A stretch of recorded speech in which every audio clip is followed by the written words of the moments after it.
Welcome to Aero Talks. We are really excited to be here and deep dive into various aviation topics. Just a short disclaimer. This podcast uses AI-generated narration. The information and insights are drawn from original Aerotime editorial content. Okay, welcome to the deep dive. Today, we're going to explore Emirates' whole fly better idea, specifically focusing on these really interesting world stores they've been opening. Yeah, they're quite something. And what this kind of expensive physical setup tells us about the premium travel market, particularly in the Asia-Pacific region.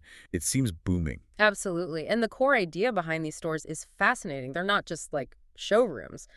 They're designed to be fully immersive. Immersive how? Well, the goal is letting customers actually feel the product. We're talking real aircraft seats, replicas of their lounges. Not just VR goggles or shiny brochures then. Exactly. Forget the VR for a second. This is tactile. You sit in the seat. The first one opened back in late 2022 in Dubai HQ, and now there are 8 globally. 8 already? Yeah. Where are they focusing in APAC? Key spots, really. Manila, Singapore, Bangkok, Seoul.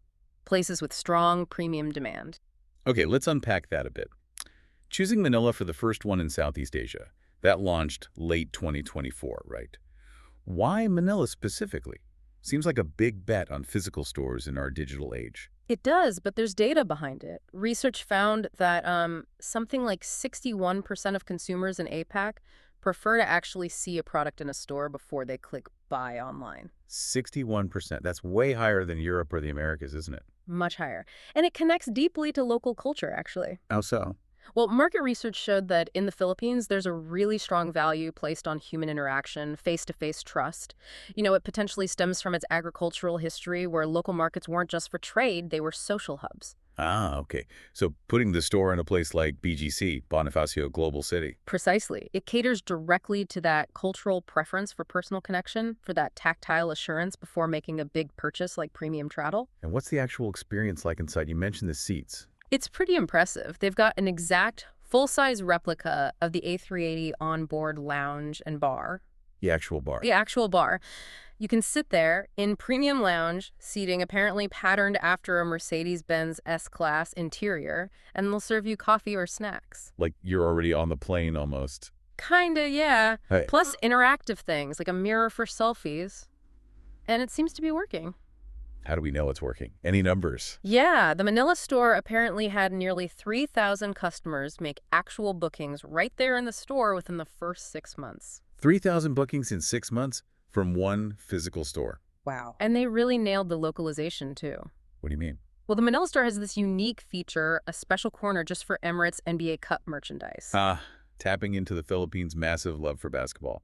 Smart. Very smart. It shows they understand the local nuances beyond just the general luxury appeal. So this all points to a bigger trend, right? The rise of premium travel across APAC.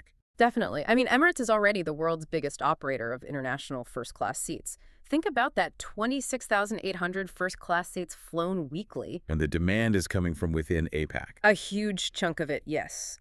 The why is largely rapid economic growth. Asia is projected to account for almost half of the world's new high-net-worth individuals by 2028. Half. That's staggering. It is. We're talking about a market potentially worth over US $2.14 trillion. And crucially, these HNWIs are shifting their spending. How so?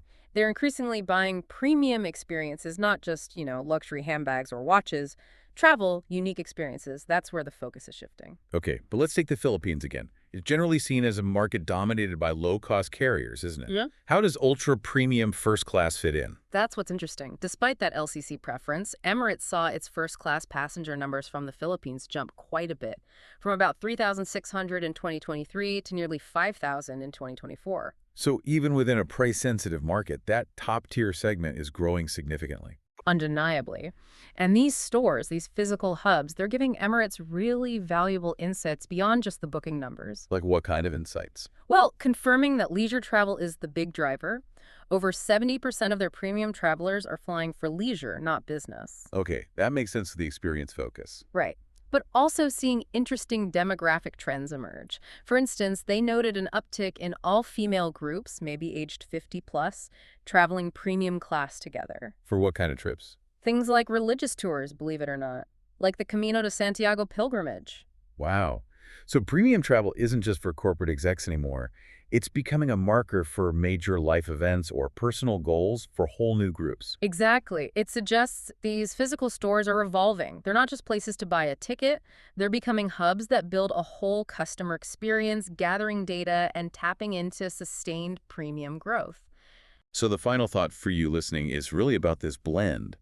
Emirates seems to be successfully marrying global luxury demand with very specific local cultural touches, using that ingrained preference for face-to-face trust to sell a very modern, high-end product. Yeah, it makes you wonder how other industries might need to adapt their own retail models, especially in markets where that personal connection still holds so much weight, even in our digital world. It's all about that experience-first approach now. Definitely something to think about. Thank you for listening. See you in the next episode.